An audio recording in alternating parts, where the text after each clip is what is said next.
मुख्यमंत्री मनोहर लाल ने हरियाणा निवास में शहरी स्थानीय निकायों की वित्तीय स्थिरता एवं बजट तैयारियों पर चर्चा की।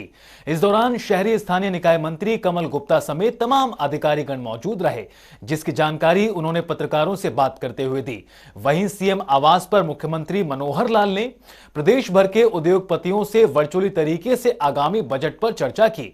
इस दौरान उद्योगपतियों ने बजट को लेकर अपने बहुमूल्य सुझाव दिए। रिपोर्ट देखिए। वहीं चंडीगढ़ में हरियाणा के मुख्यमंत्री मनोहर लाल ने बजट की तैयारियों को लेकर शहरी स्थानीय निकाय विभाग के साथ बैठक की। इस बैठक में हरियाणा के शहरी निकाय मंत्री कमल गुप्ता के साथ साथ निकाय अधिकारी भी मौजूद रहे। वहीं मुख्यमंत्री ने निकाय में किस तरीके से वित्तीय स्थिति को बनाकर रखा जाए, इस पर चर्चा की, जिसकी जानकारी उन्होंने पत्रकारों से बात करते हुए दी। देखिए मित्रों, जैसा मैंने पहले बताया आपको कि बजट से पूर्व की जो तैयारी के नाते से बैठकें हैं, एक बैठक हमने सामूहिक की है, बहुत से विभाग और उनके सेक्रेटरी सब आए थे, लेकिन कुछ विभागों की अलग से एक्सक्लूसिव बैठक तय की थी। उसमें अर्बन लोकल बॉडीज़ है, रूरल डेवलपमेंट है, हेल्थ है, एजुकेशन है। तो उसमें आज अर्बन लोकल बॉडीज़ के सभी हमारे जो डीएमसीज हैं उनको बुलाया था, अधिकारी सारे डिपार्टमेंट के थे और सब बातों पर चर्चा की गई। जो अभी तक करते आ रहे हैं उसमें और आगे कैसे बढ़ सकते हैं, ताकि एक स्थानीय तौर पर भी हर एक लोकल बॉडी अपने अपने बजट बनाए और उस बजट में जो उनकी अपेक्षाएं हैं प्रदेश से वो रखें। हमारा जब बजट 2 तारीख को उसके एस्टिमेट्स हो जाएंगे, हमने जो उनके लिए एलोकेशन करनी है उसमें हम अपनी ओर से घोषित करेंगे और बाद में 15 तारीख के बाद 15 मार्च से लेकर के और 30 मार्च के बीच में सभी अर्बन लोकल बॉडीज अपने अपने बजट बना करके और उसकी सूचना प्रदेश को भेज देंगे, ताकि किसी प्रकार की कोई उनको गाइडेंस देनी है तो उसके बाद वो गाइडेंस भी उनको दे सकें। रियलिस्टिक बजट उनका बने। बजट तो पहले भी बनते हैं, लेकिन ध्यान में यह है कि अभी उतनी गंभीरता से वो बजट नहीं बनाए जाते और रियलिटी से काफ़ी दूर रहते हैं। लेकिन अभी रियलिटी के नज़दीक आकर के बजट बनाएं ताकि प्लानिंग ठीक बने और फिर उनकी अपनी एक जो सेल्फ गवर्नमेंट है उसका एहसास भी उनको हो, क्योंकि इनकम, निश्चित इनकम प्रदेश से, सेंटर से जो फंड्स मिलते हैं वो तो है ही है, अपनी स्वयं की इनकम भी कैसे वो बढ़ा सकते हैं जिसमें से अपने विकास के कामों को तेज़ गति से कर सकें। इसमें जो उनके कमिटेड एक्सपेंसेस हैं वो हमने सुनिश्चित किया है कि जो प्रदेश से हम फंड्स देते हैं उसमें हर महीने कमिटेड एक्सपेंसेस उनको ज़रूर मिल जाए, ताकि किसी प्रकार की सैलरी का, बिजली के बिल का, कोई रेंटल कोई एक्सपेंस है उनका, उसमें कठिनाई ना आए, वो रेगुलर काम चलते रहें और विकास के नाते जो फंड्स इधर से मिलते हैं या फिर वो अपने फंड जितना उनकी इनकम है उसमें से ज्यादा विकास के काम वो करवा सके। वहीं मुख्यमंत्री मनोहर लाल ने कहा कि शहरी स्थानीय निकाय का बजट इस बार 7% होगा और 2% बजट अलग से कम आय वाली स्थानीय निकायों के लिए रखा जाएगा। स्टाम्प ड्यूटी के रूप में 2% बजट निकायों को मिलता ही है, लेकिन बिजली के सरचार्ज के रूप में 2% राशि भी रिजर्व रखी गई है। उन्होंने ये भी कहा कि सभी नगर निगम, नगर परिषद और नगर पालिकाओं में आय बढ़ाने के लिए नई विज्ञापन पॉलिसी बनाई जाएगी। सरकार का प्रयास है कि प्रदेश के सभी शहरों को नया स्वरूप मिले और राज्य सरकार की ओर से इन्हें हर प्रकार से मदद की जाएगी। मुख्यमंत्री हरियाणा निवास में शहरी स्थानीय निकायों की वित्तीय स्थिरता एवं बजट तैयारियों पर चर्चा के संबंध में आयोजित बैठक की अध्यक्षता कर रहे थे। उन्होंने कहा कि संविधान के 74वें संशोधन के तहत शहरी स्थानीय निकायों को 18 तरह के कार्य करने के अधिकार दिए गए हैं। प्रदेश में अभी इन निकायों को और मजबूत बनाया जा रहा है।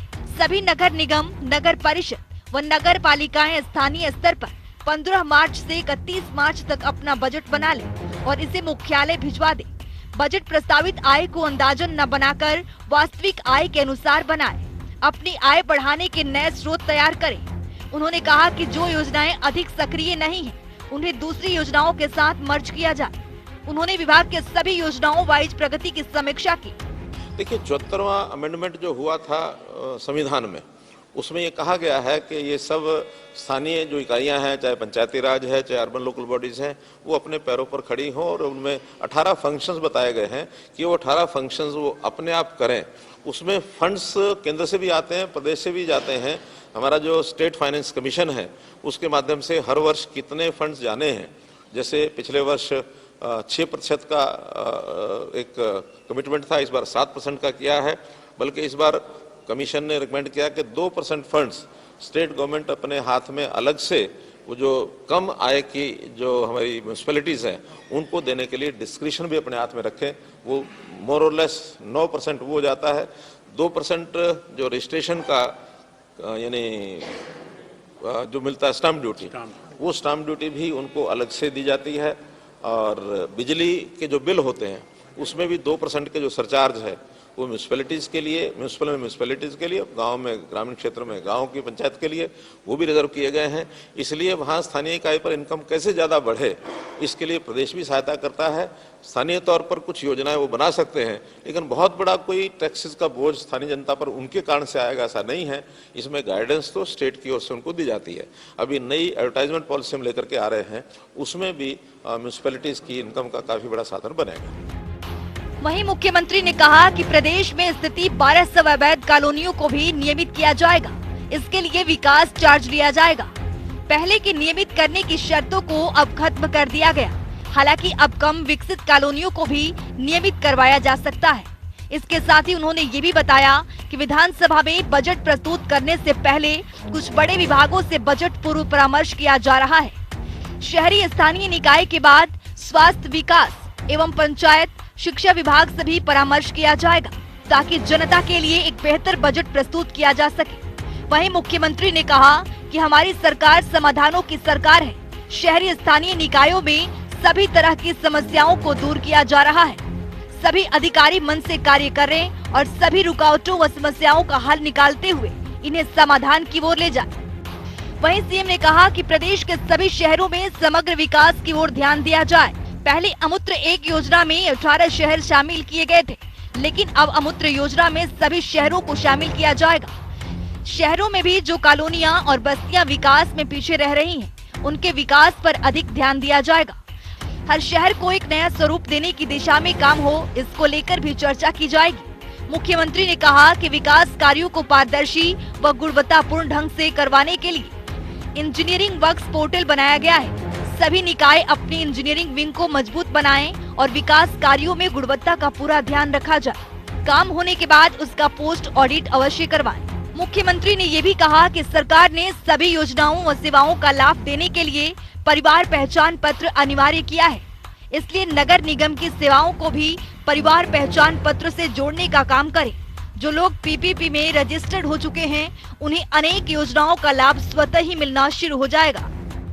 इसके साथ ही हरियाणा के मुख्यमंत्री मनोहर लाल ने अपने निवास स्थान पर प्रदेश भर के उद्योगपतियों से चर्चा की और उद्योगपतियों ने आगामी बजट के संबंध में अपने बहुमूल्य सुझाव दिए। इस मौके पर सीएम ने कहा कि प्रदेश के उद्योगों को प्रगति के रास्ते पर लेकर जाना उनका मुख्य लक्ष्य है। इससे ज्यादा युवाओं को रोजगार के अवसर मिलेंगे और प्रदेश भी प्रगति की ओर बढ़ेगा। इस बैठक के दौरान डॉक्टर नरेश त्रेहन, CII से रमन सलूजा, एसोचैम से विजय शर्मा, फरीदाबाद इंडस्ट्रियल एसोसिएशन से BR भाटिया, PHDCCI से मोहित जैन, FIA से भावुक मेहता, SME इंडिया से राजीव चावला और अन्य वरिष्ठ पदाधिकारियों ने आगामी बजट के संदर्भ में अपने बहुमूल्य सुझाव दिए।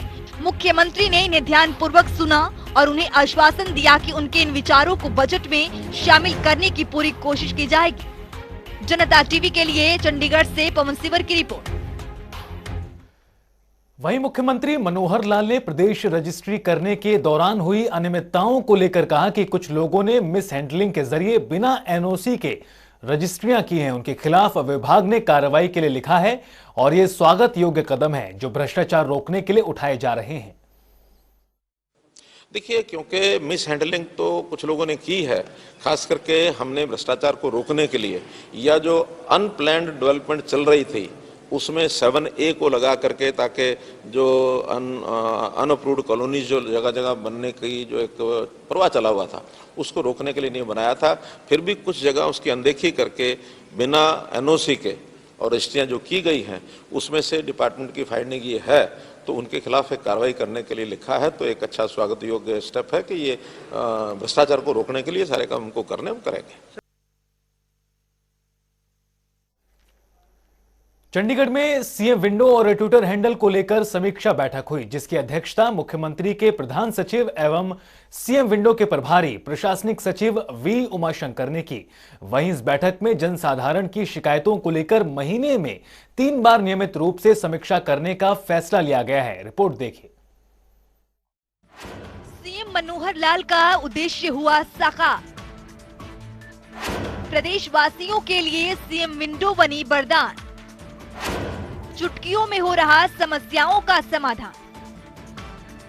हरियाणा के मुख्यमंत्री मनोहर लाल की ओर से जनसाधारण की शिकायतें सीधे मुख्यमंत्री कार्यालय तक पहुंचने के लिए आरंभ की गई है। सीएम विंडो और ट्विटर हैंडल के प्रति लोगों के बढ़ते रुझानों को देखते हुए अब हर महीने में 3 बार नियमित रूप से इनकी समीक्षा की जाएगी। ये फैसला चंडीगढ़ में सीएम विंडो और ट्विटर हैंडल को लेकर हुई समीक्षा बैठक में लिया गया, जिसकी अध्यक्षता मुख्यमंत्री के प्रधान सचिव एवं सीएम विंडो के प्रभारी प्रशासनिक सचिव वी उमाशंकर ने की। वहीं प्रधान सचिव ने नोडल अधिकारियों को निर्देश दिए कि वे इस व्यवस्था को गंभीरता से लें, क्योंकि मुख्यमंत्री का विजन है कि आम जन की शिकायतें सीधे उन तक पहुंचे।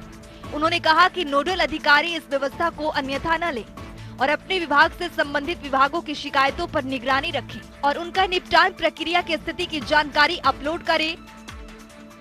वहीं उन्होंने कहा कि शिक्षा, शहरी स्थानीय निकाय, खनन एवं भूविज्ञान और खाद्य, नागरिक आपूर्ति एवं उपभोक्ता मामले विभागों से जुड़ी लंबित शिकायतों की समीक्षा 15 फरवरी को दोबारा की जाएगी। उन्होंने कहा कि सीएम विंडो पर शिकायतों का समाधान फाइल प्रक्रिया के तहत होता है, जिसमें समय लगना स्वाभाविक है, लेकिन मुख्यमंत्री को टैग कर ट्विटर हैंडल पर जब शिकायतें आती हैं, तो संबंधित विभाग का नोडल अधिकारी कम से कम समय में रीट्वीट कर जानकारी दे। वहीं बैठक में मुख्यमंत्री के ओएसडी भूपेश्वर दयाल ने सीएम विंडो पर प्रस्तुतिकरण दिया, जो सीएम विंडो और सोशल मीडिया की निगरानी कर रहे हैं। चंडीगढ़ से पवन सीवर की रिपोर्ट।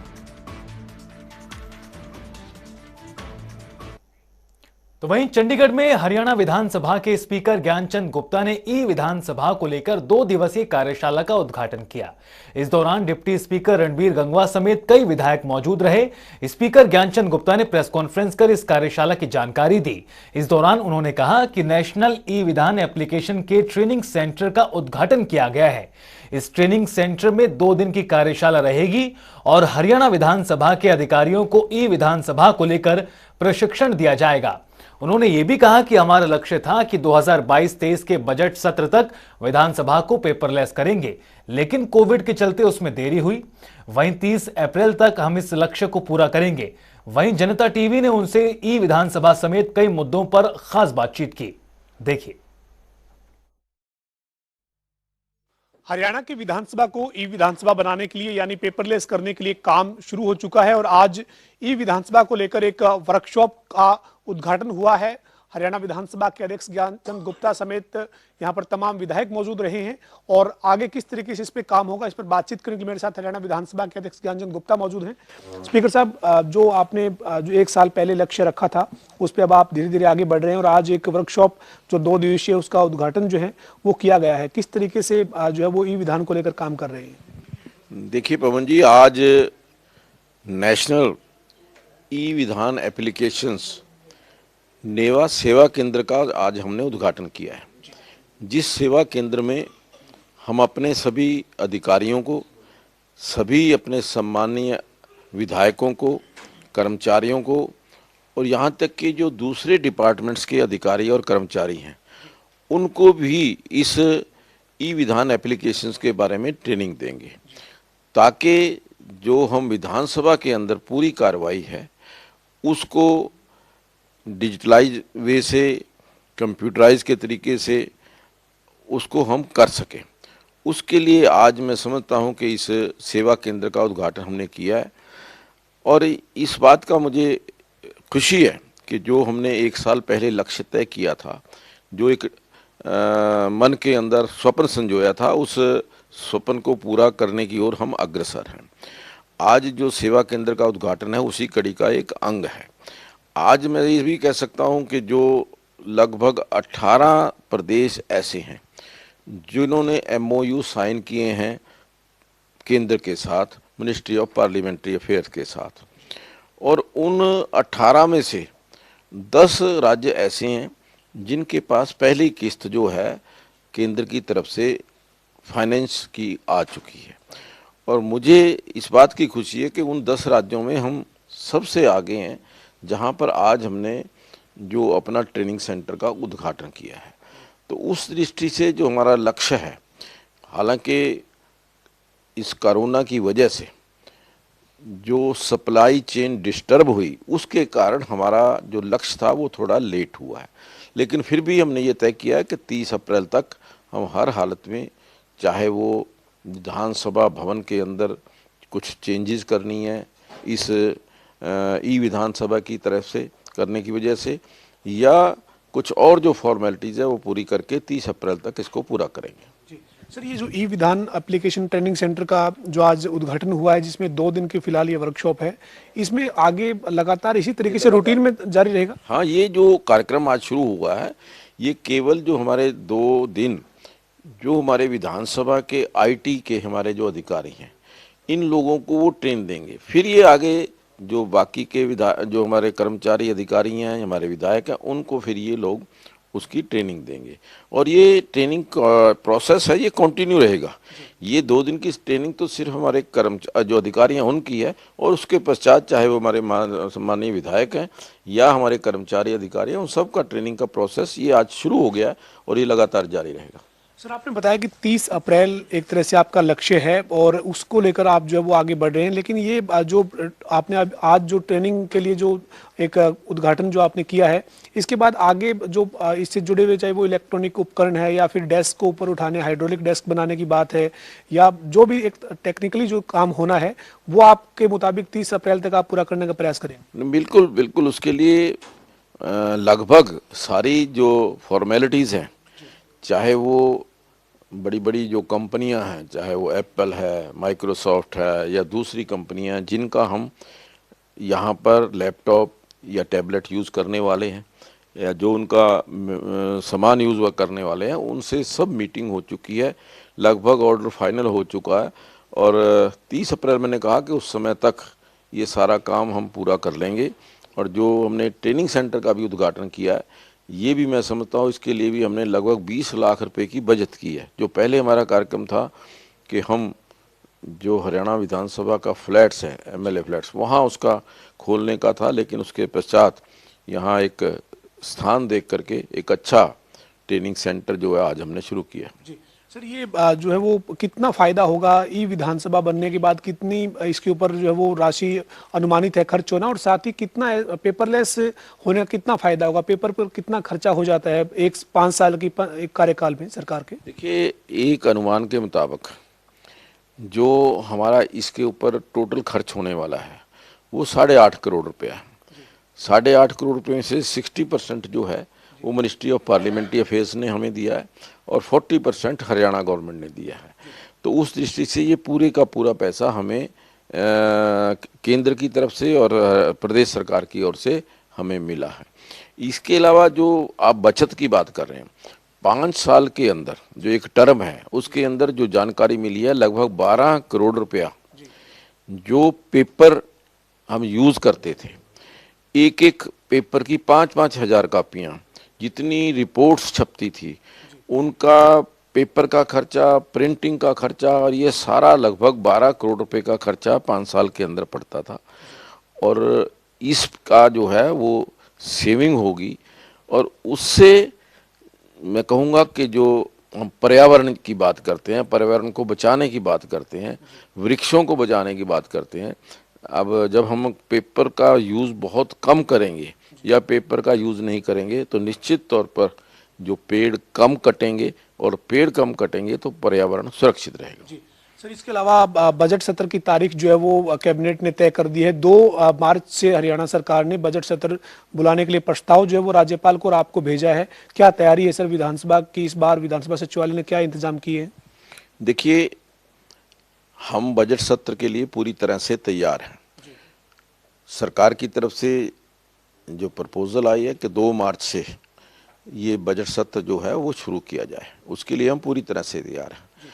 लेकिन बजट की सत्र की अवधि कितनी रहेगी, कितने उसके अंदर बैठकें होंगी और कौन कौन से दिन किस दिन बजट पेश होगा, ये सारी चीज़ें जो बिजनेस एडवाइजरी कमेटी की मीटिंग, उस मीटिंग के अंदर ये चीज़ें सारी तय होंगी और उसके पश्चात ही हम ये तय कर पाएंगे कि ये बजट सत्र कितनी देर चलेगा। जी सर, एक मेरा अंतिम सवाल है, इस बार भी कोविड प्रोटोकॉल को लेकर क्या इंतजामात रहेंगे? किस तरीके से मीडिया के लिए या दर्शक दीर्घा के लिए क्या इंतजामात रहेंगे?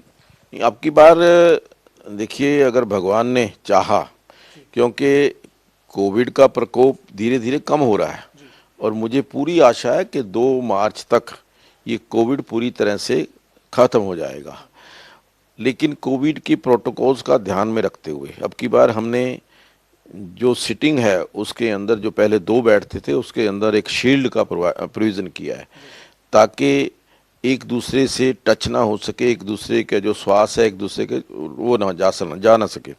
तो उस दृष्टि से अब की बार ये मेरा प्रयास है और बहुत सारे विधायकों की ये मांग भी है कि ये सत्र जो बजट सत्र है, जो कोरोना काल से जिस प्रकार सत्र होता था, जिसमें विजिटर गैलरी भी विजिटर्स भी अलाउ होते थे और मीडिया भी, जो प्रेस के भाई हैं वो भी सत्र के जो प्रेस गैलरी है उसके अंदर वो कार्रवाई देख सकें। तो इस प्रकार का मेरा प्रयास है और मुझे लगता है कि अब की बार हम ये करने में सफल होंगे। बहुत बहुत शुक्रिया बातचीत करने के लिए। हमारे साथ हरियाणा विधानसभा के अध्यक्ष ज्ञानचंद गुप्ता मौजूद थे, जिन्होंने जानकारी दी है कि हरियाणा विधानसभा को डिजिटाइज करने के लिए तमाम प्रयास जो वो किए जा रहे हैं। इसी कड़ी में आज ई विधान एप्लीकेशन के आज सेवा केंद्र का उद्घाटन हुआ है और साथ ही साथ बजट सत्र को लेकर भी पूरी तरह से हरियाणा विधानसभा तैयार है और तमाम जो तैयारियां हैं वो विधानसभा की तरफ से की जा रही है। वीडियो जर्नलिस्ट विजेंद्र सिंह के साथ पवन सिंह, जनता टीवी, चंडीगढ़। तो वहीं हरियाणा के मुख्य सचिव संजीव कौशल ने आगामी रबी फसल की खरीद को लेकर समीक्षा बैठक की। इस दौरान संजीव कौशल ने अधिकारियों को निर्देश देते हुए कहा कि समय पर खरीद शुरू करने और भंडारण आदि व्यवस्थाओं को लेकर सुनिश्चित करें ताकि व्यवस्थाओं को लेकर किसी भी तरह की परेशानी ना हो।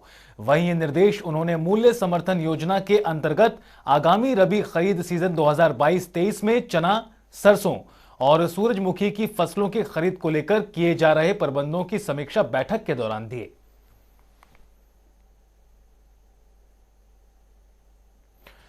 मूल्य समर्थन योजना के तहत खरीद की जाएगी। फसल खरीद शुरू और एमएसपी को लेकर किस तरह से जानकारी दी गई है। सरसों 28 मार्च से शुरू होगी खरीद, तो वहीं चने की 1 अप्रैल से शुरू होगी। सूरजमुखी की खरीद 1 जून से शुरू होगी और किस भाव में खरीदा जाएगा एमएसपी पर, वो आप इन ग्राफिक्स के जरिए देख रहे हैं। उत्पादन की संभावना की अगर बात करें सीजन में, तो सरसों की 14.82 लाख मीट्रिक टन, चने की 40,000 मीट्रिक टन, वहीं सूरजमुखी की 30,000 मीट्रिक टन उत्पादन की संभावना है इस सीजन में। हरियाणा सरकार ने प्रदेशवासियों को परिवार पहचान पत्र यानी कि पीपीपी में इनकम सुधार करने का ऑप्शन दिया है। जिन नागरिकों ने किसी कारणवश गलत आय जानकारी दी थी, वो अब इसमें सुधार के लिए आवेदन कर सकेंगे। उदाहरण के तौर पर अगर किसी नागरिक ने अपनी पारिवारिक आय गलती से ज्यादा दर्शाई थी, वो इसे कम करने के लिए आवेदन कर सकेंगे। इसके लिए परिवार पहचान पत्र की वेबसाइट मेरापरिवार.हरियाणा.gov.in पर जाकर रिपोर्ट ग्रीवांस पर क्लिक करने के बाद जरूरी दिशा निर्देशों का पालन करते हुए अपनी इनकम का विवरण देना होगा। आवेदक चाहें तो साथ में अपने दावे से संबंधित डॉक्यूमेंट्स भी अटैच कर सकते हैं, जिसके बाद ही दी गई जानकारी सही पाए जाने पर आगे की कार्रवाई अमल में लाई जाएगी। गौरतलब है कि पारिवारिक आय की जानकारी में सुधार न होने के कारण कई नागरिक सरकार की तरफ से मिलने वाली सुविधाओं से वंचित हो जाते हैं, जिसके चलते सरकार ने यह फैसला किया और अब कोई भी नागरिक पीपीपी में दिए विवरण में सुधार के लिए आवेदन कर सकता है और सरकार की योजनाओं का लाभ उठा सकता है। पीपीपी में दर्ज आय को सुधार करने का मौका दिया गया है। पोर्टल पर ऑप्शन आपको बता दें, पीपीपी पर दिया गया है। आय को सुधार सकेंगे लोग, यह मौका सरकार की ओर से दिया गया। पारिवारिक आय में सुधार लोग कर सकेंगे। मेरा परिवार हरियाणा.gov.in पर जाकर ग्रीवेंस पर क्लिक करना होगा और इसके बाद इनकम का विवरण देना होगा। इसके साथ दावे को मजबूत करने के लिए डॉक्यूमेंट्स भी अटैच किए जा सकते हैं।